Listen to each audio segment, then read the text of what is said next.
Chapter 31 is care of patients with infectious respiratory problems, and this includes both upper and lower. This covers outcomes 45 through 52. Infectious problems of the upper airway include rhinitis, which is a nasal inflammation. When it's acute viral rhinitis, it's called coryza, which is the common cold. It can be allergic, viral, or bacterial. So viral is the one that we deal with most often. They're most contagious in the first 2 to 3 days, and usually they last 7 to 10 days, go away on their own, and just need supportive care. Sometimes some decongestants, but usually just like nasal saline or antihistamines. Allergic rhinitis is slightly different. The person has headache, nasal irritation, sneezing, nasal congestion, rhinorrhea, which is the runny nose, itchy, watery eyes. The mucus remains clear. Okay. When you have a viral or bacterial rhinitis, usually then the person also has postnasal drip, so they have a sore, dry throat, oftentimes a low-grade fever, and overall might just feel kind of crappy. Okay. So antihistamines will kind of dry up the mucus. Decongestants will decrease the edema in the nose. So antihistamines can be either a spray or oral. Decongestants, same thing, spray or oral. Intranasal steroid spray, so spray. And then if none of that is working, they can use immunosuppressants. And then for fever, antipyretics. And then if it lasts longer than 7 to 10 days, or if they get bright yellow mucus and you think it's an infection with a fever, then they can do antibiotics as well. Remember when you were learning about Afrin nasal spray that you only do 2 sprays a day for 3 days. So 2 sprays 2 times a day for 3 days. And if you use it more than that, it can actually cause rhinitis. So it's kind of like a rebound inflammation. So basically, you're teaching people about either managing their allergies or stopping the common cold. Managing their allergies would be to use daily antihistamine, leukotriene inhibitor, mast cell stabilizer, something like that would help decrease the signs and symptoms. And if you're teaching them about decreasing the risk of the common cold, then hand washing, respiratory etiquette, and pretty much that's it. Stay home if you're sick. Sinusitis, also referred to as rhinosinusitis because it affects both the nasal passages and the sinuses, is an inflammation of the mucous membranes in the sinuses and also the nose. It can be from, again, allergies, infections, or things like deviation of the septum of the nose, polyps, tumors, pollutants, cocaine, facial trauma, and dental infections. And if swelling occurs and it obstructs the flow of secretions out of the sinuses, then they get plugged up and oftentimes become infected. Usually it's viral infection, but it can become bacterial as well.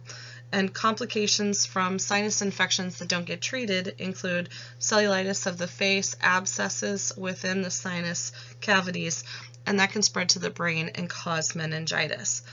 So how do we know if it's bacterial or viral?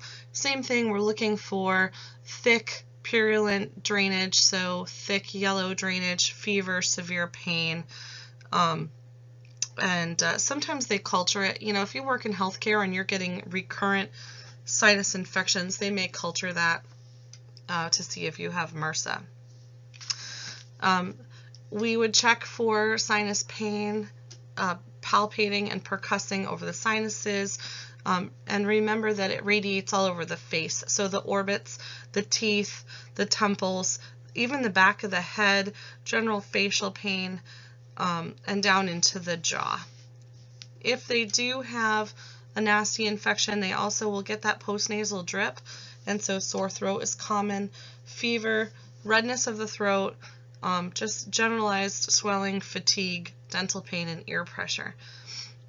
We use broad spectrum antibiotics if we think it's bacterial, and then treat the pain, so Tylenol, ibuprofen, decongestants like Afrin or phenylephrine if they don't have high blood pressure, antipyretics, again, Tylenol or ibuprofen, and then lots and lots of steam to loosen things up. So hot showers, hot wet packs, standing over a sink full of hot water, with a towel over your head to inhale the steam. And then nasal saline. And nasal saline is probably one of the most important things that you can do, whether you're using a neti pot or a squeeze bottle or a spray bottle, just irrigating the virus or the bacteria out of the nasal cavity and the sinuses will really help. In some cases, they would prescribe steroids to decrease inflammation, but remember that steroids have a negative impact on healing. And then another important thing, we're dealing with mucus. How do we get rid of mucus? We drink lots of water, right? So thin out the mucus, really push the fluids, so 3 liters of fluids a day. There is the option of surgical drainage, especially if it starts to abscess or if they can't get it out through routine measures, but that would be extreme. Pharyngitis is sore throat,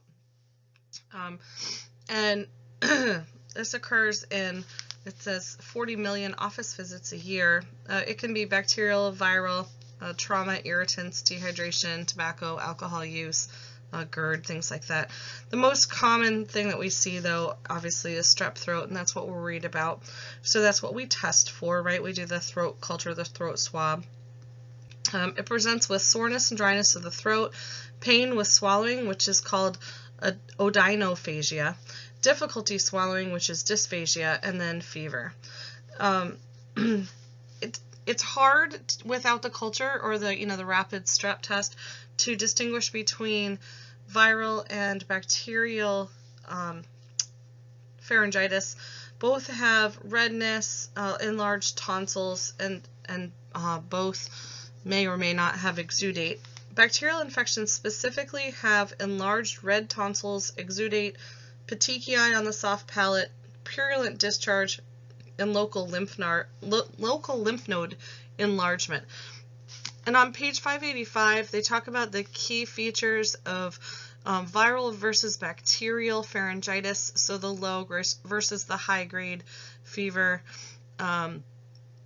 the rash that's present sometimes in the bacterial infections, the general muscle aches and joint aches that's present with the bacterial infections, and the onset with viruses typically tends to be slower versus bacterial infections tends to be faster, except for influenza.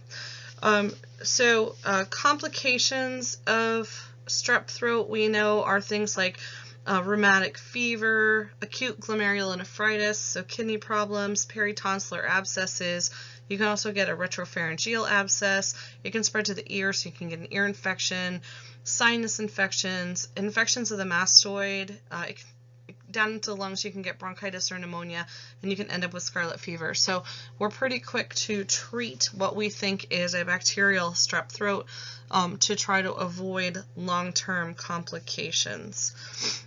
Even though most sore throats are actually viral and would respond well to rest fluids, Tylenol or ibuprofen, even if the strep throat culture is negative, a lot of times the doctor will start them on antibiotics and then say, we'll follow up in a couple days to let you know whether or not the culture was positive, and if it was negative, then you can stop taking the antibiotics, but if it was positive, then you'll continue. One of the things that you really need to push as a nurse is teaching the patients the importance of completing the entire prescription even if they feel better, right? Because if they only take half of it or 3/4 of it, the infection might return, and at that point it would be even harder to treat. And it's rare, but it is possible, if they have an infection, for it to migrate down and infect the epiglottis, and they would end up with epiglottitis, which can become life-threatening. So if you hear stridor or if you see signs of respiratory distress, do not leave the patient, right? Call 911, activate the rapid response team, scream for help, whatever it is that you have to do, and stay with them. So signs of epiglottitis would be tripod positioning, drooling, muffled voice, and inspiratory stridor. Tonsillitis is an inflammation and infection of the tonsils and the lymphatic tissue located around each side of the throat. It comes from airborne infection at any age. It's more common in kids than adults, and it's usually caused by strep. Because it's in the same area as the pharyngitis, we culture it to rule out strep throat, and then also we look to see whether or not they have mono. Interestingly, we treat strep throat with penicillin preferably, and we treat tonsillitis with non-penicillin antibiotics preferably, because it's I don't know, works better. Who knows? Just an interesting aside. But otherwise, it's supportive care, fluids, rest, pain medication, fever medication. On page 586, chart 31-2 talks about the key features of acute tonsillitis. Right, remember with all of these, the things that we'd be worried about would be like kissing tonsils in the back, the inability to swallow, the inability to talk, the inability to breathe. All those would be bad. Surgery. So you could have surgical removal of your tonsils and the adenoid tissue as well, but we don't like to do that when you're sick, because when you're sick, there's inflammation and increased blood flow to that area, so the risk of complications, infection, bleeding is much higher. Usually we like to do surgery after the person is better. The exception to that is if they have like a peritonsillar abscess, in which case then we have to go in and actually lance it or drain it or aspirate it so that it doesn't completely seal off the airway. So that is a complication of acute tonsillitis, and it creates a pocket of pus or an abscess. It can be, around the tonsils or either retropharyngeal, so in the back of the throat, and it can get so large that it actually makes it so the person can't breathe or swallow even saliva. Again, they might have stridor, drooling, severe pain. With peritonsillar abscesses, when you have them open up and stick out their tongue and say ah, you'll notice that the uvula is not midline anymore. There's so much swelling on one side that the uvula actually is deviated, which is pretty cool. So it gets pushed away from the abscess and it gets deviated towards the unaffected side. They get a muffled voice depending on how large it is, and then if it gets even worse, it can cause spasming of the masticator muscles, so they end up with trismus, so the jaw locks, and then they can have difficulty breathing. Bad breath is very common, and lymph node involvement is very common.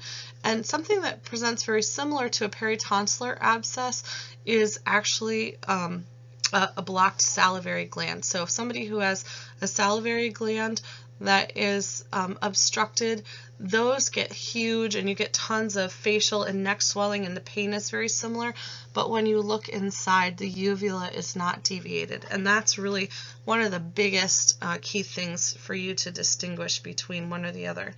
So if they have surgery for one reason or the other, focus on assessing the airway, making sure that it's patent, pain relief, and monitoring for excessive bleeding. And remember, bleeding looks like swallowing. When there's bleeding in the throat, the person will be swallowing frequently. So you want to monitor for frequent swallowing after that type of surgery. And then laryngitis is just the loss of the voice. It's usually viral. Caused by postnasal drip. So somebody has rhinitis, and it's viral rhinitis, so they have coryza, the common cold. It drips down the back of their throat, and it makes them hoarse, like me right now. And it also can be caused by excessive reflux or like polyps or things like that on the vocal cords. So just investigate the underlying cause if somebody presents to you with hoarseness of the voice. Now, somebody can completely lose their voice, and so they would have aphonia where they can't speak at all, but usually they just have some hoarseness or raspiness of the voice with viral laryngitis. So that's it for the upper airway infections. Most are viral. We always rule out bacterial. We are fairly aggressive with treating bacterial because we're worried about loss of airway and long-term complications. So influenza is a virus, and it's acute viral respiratory infection that's spread by droplet, and it has a very rapid onset. Severe headache, muscle aches, fever, chills, fatigue, and weakness. Adults are contagious from 24 hours before manifestations of the signs and symptoms and up to 5 days after they begin. The person typically has a sore throat, cough, watery nasal discharge, and a lot of times we also see headaches, body aches, and they just feel like crap. And that's type A. Type B influenza also can have the GI bug, the nausea, vomiting, diarrhea. Okay, and then most people feel sick for up to 1 to 2 weeks afterwards. Antiviral agents may be effective if started within 24 to 48 hours of symptoms. All they do is shorten the duration and the severity of the infection. They're not curative. They just help the body kind of fight it off, if that makes sense. So we recommend vaccination, and you guys have probably heard me say this before, but there's 100 plus different strains of influenza. Each year, the top physicians at the CDC get together, or scientists get together, and try to guess which 3 strains might be the most prevalent the next year, and then those are the ones that the vaccine is created for. And so it's kind of hit or miss. This year it was incredibly effective, so they were right on. Last year they weren't even close. But even if they are right on, and we inoculate against the top 3 strains of influenza for that year, the 4th top strain still can infect people. So people who get the vaccine, however, tend to have shorter and less severe courses of influenza if they do get sick. Pandemic means the ability to spread globally, and so a pandemic influenza would be something that could mutate or become infectious to humans.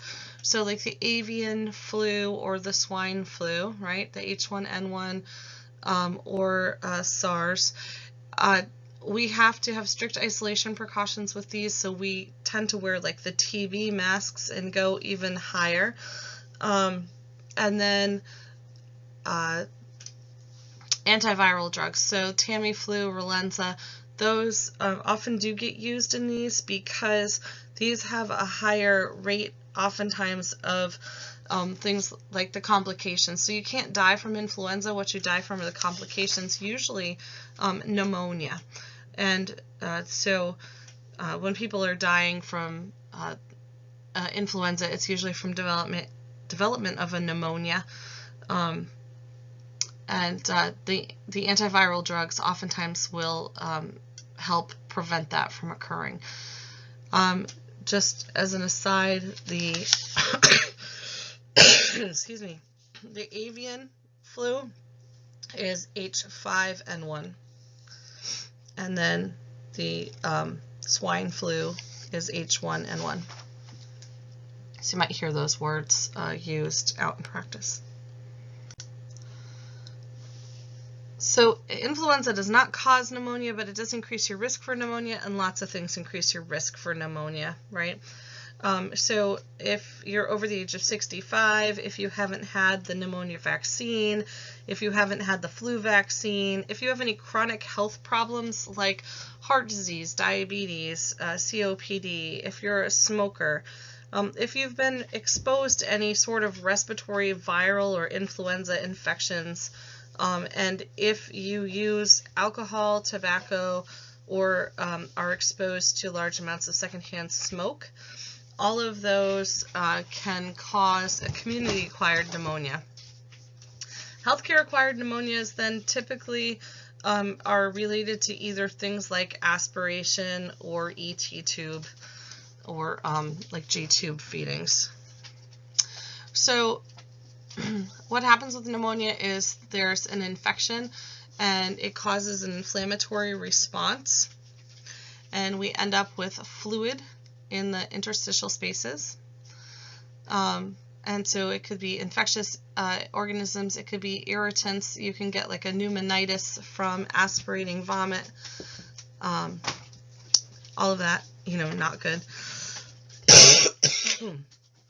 And the treatment depends on the type of pneumonia that you have. So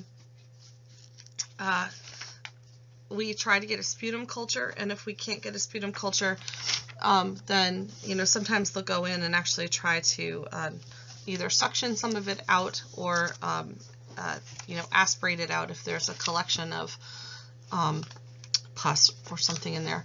The other thing we do that I don't think I mentioned in class, but we get a urine on our pneumonia patients to check for strep pneumoniae in the urine. So we can actually test the urine to see whether or not the infection is a strep infection. Most hospitals have what they call ventilator bundles in place, just like, you know, we've talked a lot about how to reduce like infections with Foley catheters. We have mechanisms in place to reduce infections with patients who are on ventilators. Because if you think about it, the ET tube forces the vocal cords open and gives a direct route for all the bacteria in your mouth and in your nose to just go straight down that tube and into your lungs. So we elevate the head of the bed, we do meticulous, regular, like hourly oral care, good hand hygiene. We have what are called high-low evac tubes, so we actually suction right where the cuff is. There's a little teeny tiny suction port that just picks up some of the secretions as they come down towards the cuff of the tube, so they never make it into the lungs. That's been shown to be helpful as well. But really, honestly, one of the things that has helped more than anything else is the oral care and using that hydrogen peroxide based mouthwash. So for lab assessments, we want to collect a sputum. Again, remember, we don't want it to hang out in the mouth because we don't want contamination. But they're going to do a gram stain and then culture and sensitivity. So we know whether it's gram positive or gram negative, and then they can tell us if it's cocci or rods or whatever. And that's really immediate. They can look at it. So then we know kind of what to get started on for antibiotics. The culture and sensitivity can take days to come back, usually at least 48 hours. So the gram stain just takes a matter of minutes. You should remember that from micro. We'll do a CBC to look for signs of infection, so an elevated white count, ABGs to look for signs of respiratory acidosis and failure, right? And so that would be a decrease in the pH and an increase in the CO2, right? Because that would tell us then that we're retaining CO2, and that would be a sign of respiratory failure. And with that, we might have a decrease in overall O2 levels as well. We're going to check BUN, right, because that tells us how well our kidneys are functioning. And that's important for some of our IV antibiotics as well. Some of them can't be given if the BUN is elevated, and also if the patient's severely dehydrated, then we'll have to start replacing fluids. And then we'll check electrolytes to make sure there's nothing out of whack that needs to be replaced. and we'll check creatinine as well. So the BUN and the creatinine are both kidney function tests, and they tell us whether or not the patient can receive certain types of medications and whether or not the patient is well hydrated. Okay, so we check the BUN and creatinine prior to those. And then we'd also have to get blood cultures prior to starting antibiotics.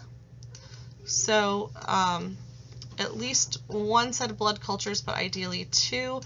And then we would get our urine, right? And we would ideally get the urine prior to starting antibiotics as well, so that we could check for that strep pneumoniae in the urine. On chest x-ray, we might see the different types of pneumonia, so whether it was like lobar pneumonia or bronchopneumonia. We might see atypical pneumonia, especially if it was like a viral or fungal pneumonia. And then you also might see edema or an empyema, which is the collection of pus in the pleural cavity. So chest x-ray is very helpful to us. On pulse oximetry, remember, you might see a decreased O2 sat. It's only, though, considered reliable if the pleth or the heart rate matches the actual patient's heart rate or palpable radial pulse. Transtracheal aspiration, so if we have to go in and get a sputum sample that way, we can do that. And then bronchoscopy, remember, we can go in and we can sample or biopsy or diagnose or look at things closer through a bronchoscopy. And on page 591 in your book is a really awesome concept map on community-acquired pneumonia that really outlines it very, very nicely. Just remember that pneumonia is a frequent cause of sepsis, so you want to look for that sepsis screening stuff while you're doing your diagnostic assessment. So you're worried if the heart rate is greater than 100, right? If the blood pressure is less than 100 systolic, and if the temp is greater than 100 degrees Fahrenheit. So home care management is going to depend on the extent of the symptoms or problems that the patient goes home with. So, if they have quote unquote like walking pneumonia, like, just a kind of viral pneumonia, and we're just keeping an eye on it, then, they might just go home with puffers or something like that. If they have a bacterial pneumonia, but they're still going home, they might go home with antibiotics, and you're just going to teach them about signs and symptoms of if things get worse. And so I want you to look at table 31-4 on 592 that talks about pathophysiology of common clinical manifestations in pneumonia, so if things get worse. And then also on 594, chart 31-4 talks about the focused assessment for the patient who's recovering from pneumonia. So you're looking for basically returning of any signs and symptoms of infection and signs of sepsis, right? So you're looking for altered mental status, signs and symptoms of shock, any respiratory difficulties, but definitely monitoring for signs of systemic infection.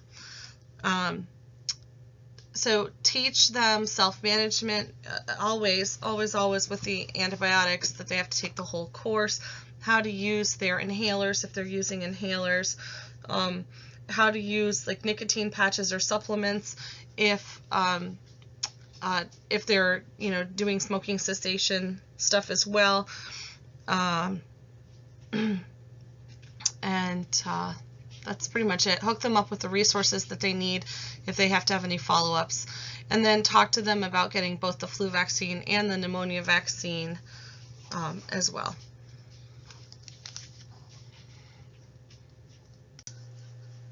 So you guys probably remember SARS from 2002. It migrated from animals to people in China. And then those people got on planes and flew to different places of the world, and it became a pandemic. That was labeled a new type of virus called a coronavirus, and it's spread fairly easily, actually. it's airborne droplets, and sneezing, coughing, and talking. Anybody who's in close direct contact with an infected person is at risk, and it gets transmitted through the mucous membranes of the eyes, the nose, and the mouth.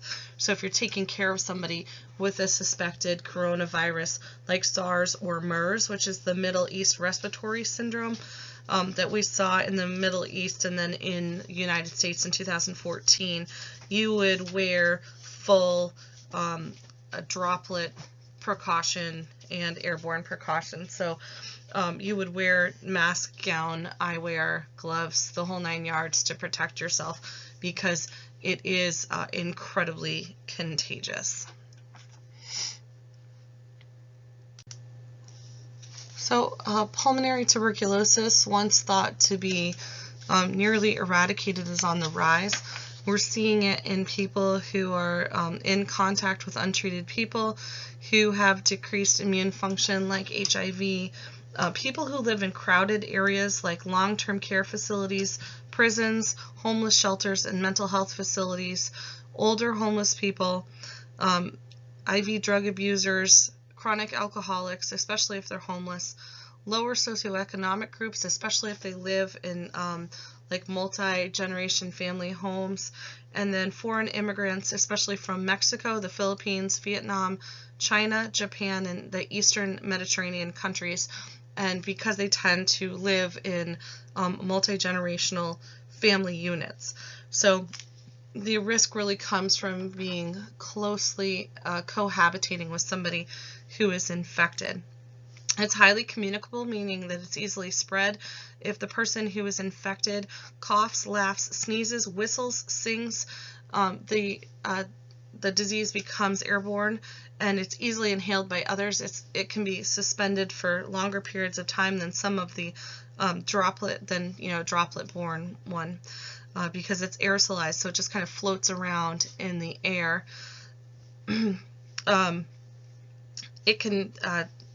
It causes inflammation, and then it causes this necrosis of the tissue that either turns into a mass and becomes like a calcified lesion, or it actually starts to become necrotic and liquefies, almost like putrefies, and then causes these basically like holes, these cavities in the lung space. So one of the things that's interesting is the initial infection, even though the person will have a positive test 2 to 10 weeks after being infected, they can't infect somebody else until they actually start to have signs and symptoms of the disease, which we'll talk about in a second. Secondary tuberculosis is somebody who had the disease and it was, like encapsulated, and then because either they got older or they had something else like cancer or some sort of immunity problem like HIV, it reactivated, so it became active again. The body's immune system couldn't keep it dormant any longer. So this is what tuberculosis looks like: progressive fatigue, lethargy, nausea, anorexia, weight loss, irregular menses, low-grade fever, night sweats. So all of those sound like a lot of other things. No, you guys don't all have TB. So cough, mucopurulent sputum, and blood streaks. So they have bloody cough. They have a productive cough that is blood tinged, and it's a thick purulent mucus that they're coughing up. A lot of times they also have chest tightness or pain with the cough, and they might also have like a low-grade fever or just feel kind of fluey.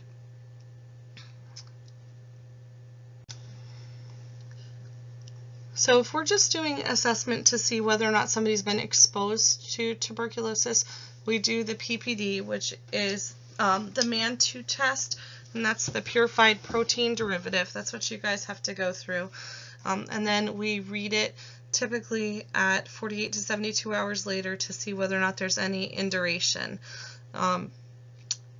They can do a sputum smear to look for acid-fast bacillus. They can do a culture to test for the mycobacterium. And they can also talk to the person about manifestation of signs and symptoms.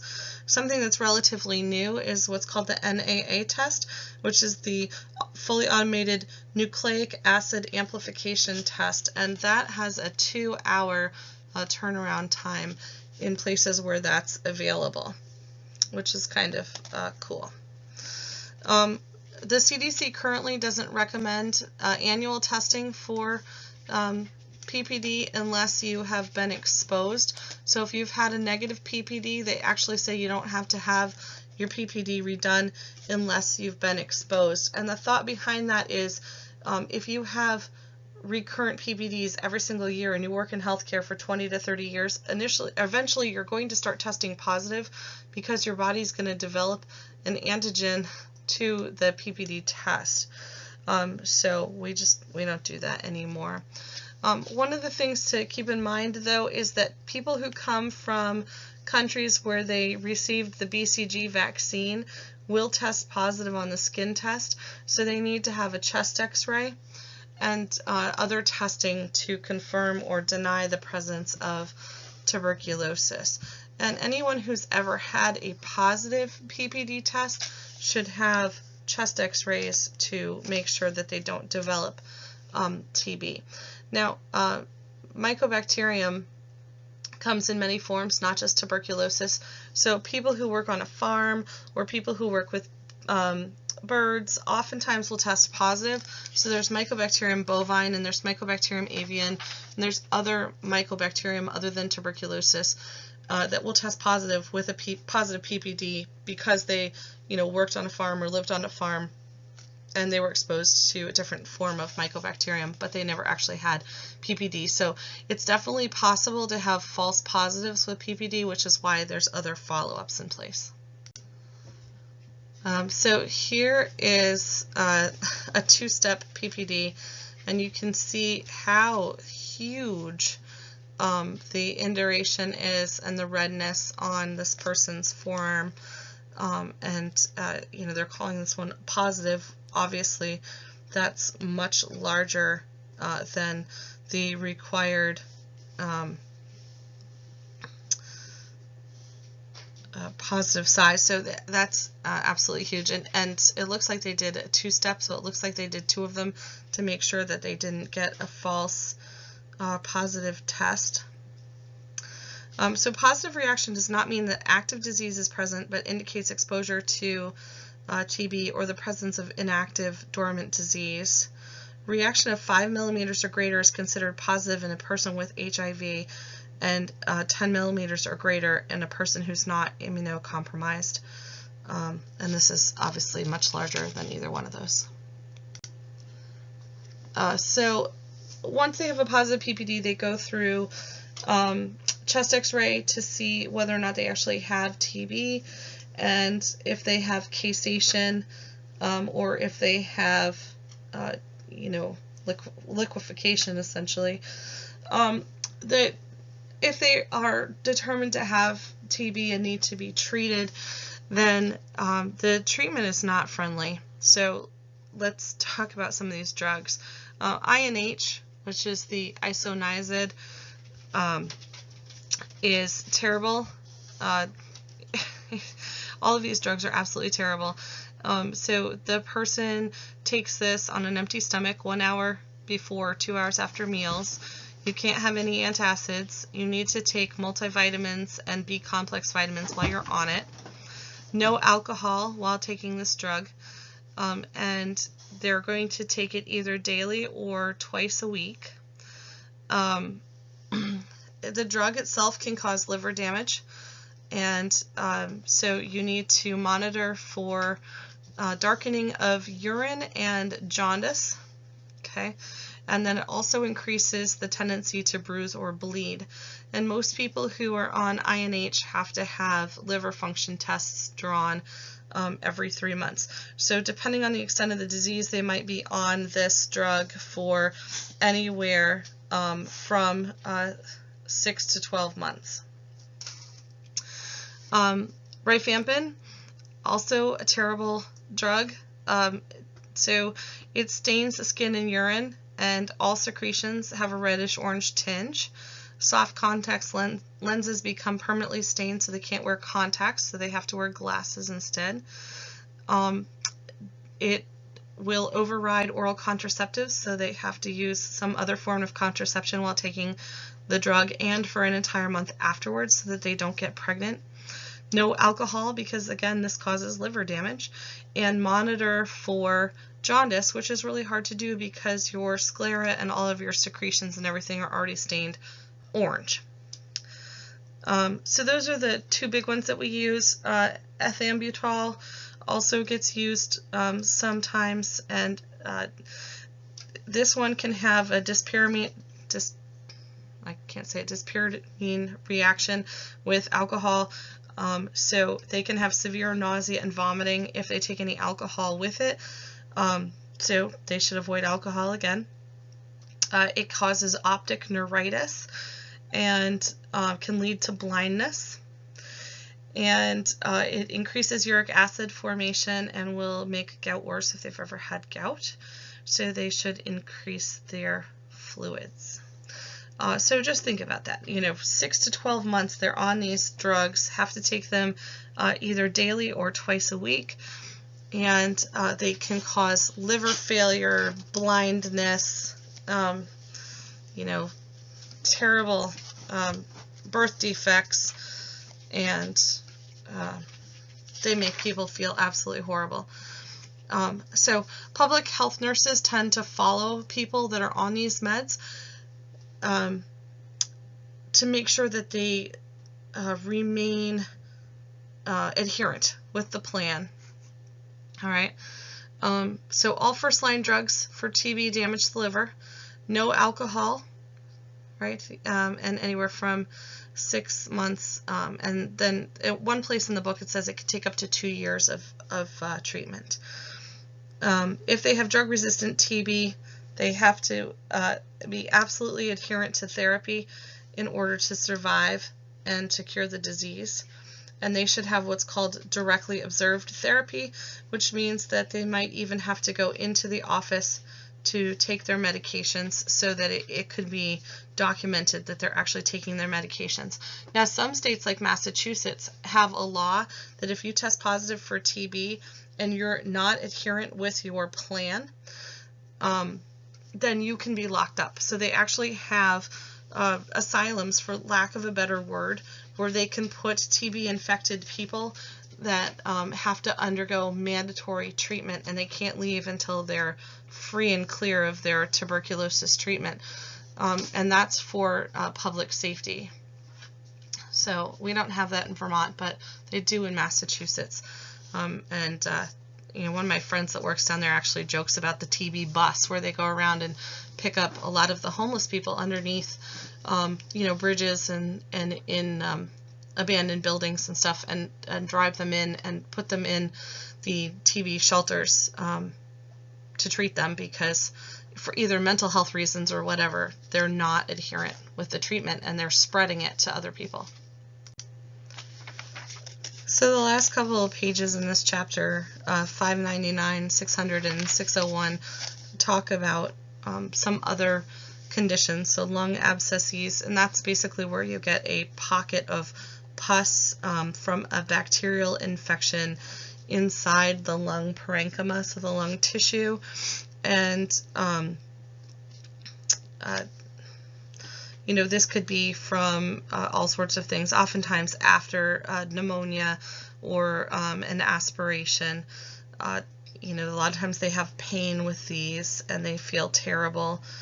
And then, it depends on whether or not they do antibiotics, or if they have to do like aspiration or removal, depending on where it is, how big it is, whether or not it's reacting to the antibiotics that they're on. A pulmonary empyema. So empyema is a collection of pus in the pleural space, and it's a pulmonary infection, either like a lung abscess, a tumor, or an infected pleural effusion that you can see here results in an accumulation of pus in that potential space between the visceral and parietal pleura. This can be incredibly painful, and obviously it puts pressure on the lungs. The lungs can't expand the way that they should. The person becomes increasingly more and more short of breath. You can see this on chest x-ray, but oftentimes you actually can just find it on exam. So the person presents, they're pretty sick. They have a change in chest wall excursion, so one side moves more than the other. They have abnormal breath sounds on that side, pain on that side, and a history that's consistent, with either pneumonia or tumors or whatever that would produce this. So on chest x-ray or CAT scan, you see this, and then they might go in and aspirate it to see what the actual fluid is. And then, so they do a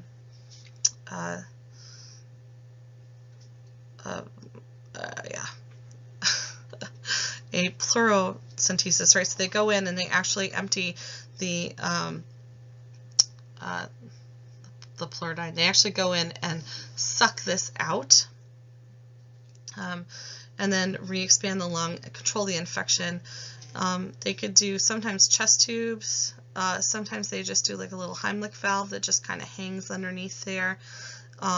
They might have to actually open it up and debride it if it's like really thick, or if it's if it's really adhered and it won't come out on its own.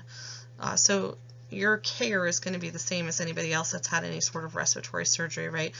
Bleeding, infection, pain, watching for signs and symptoms of respiratory distress. Inhalation anthrax, which is respiratory anthrax, hopefully none of us are ever going to see in our lifetime. This is usually a bioterrorism kind of thing, but it's spread by spores. And on page 600, there's a little chart that talks about the prodromal stages and then the fulminant stages of anthrax. Every once in a while, somebody mails somebody baby powder, talcum powder, or something like that just to scare the crap out of them, and then we have to go through this huge anthrax scare.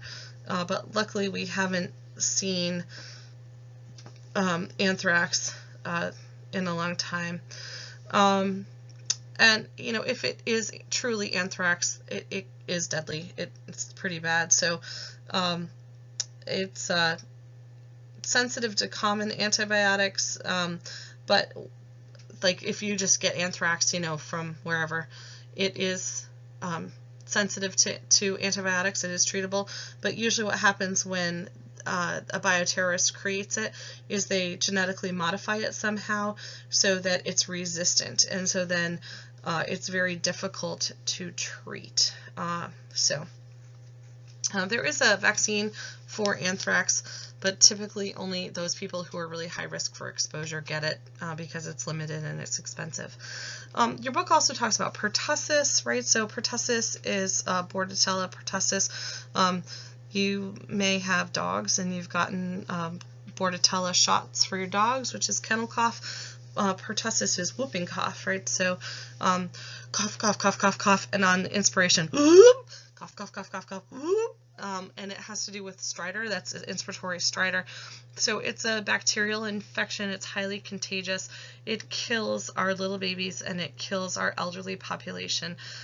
It's really important that we push DTaP vaccines in the general population because pertussis is fatal. Okay. So the whoop is the distinguishing mark, but the person oftentimes has bloody sputum, and we do pertussis testing where we suction sputum out of the nasopharynx, the posterior nasopharynx, and send it to the lab, and they can test the person for sputum, or for pertussis. And then coccidiomycosis is a fungal infection caused by coccidioids, and that we don't see around here, but southwestern deserts as well. That's called valley fever. And basically they look like other respiratory infections: fever, cough, headache, muscle aches, chest pain, night sweats, bone and joint pain, and it looks like flu or pneumonia, but none of those things actually treat it. So it can become pretty severe. It can cause hemoptysis and meningitis. And then there are some antifungal medications like diflucan and ketoconazole, which is Nizoral, that can be used to treat it. And then amphotericin B can be used IV in pregnant women because the other one, like diflucan, cannot be used in pregnant people. So that's it for this chapter for 31. Jump on the discussion boards. Let me know if you guys are having any questions.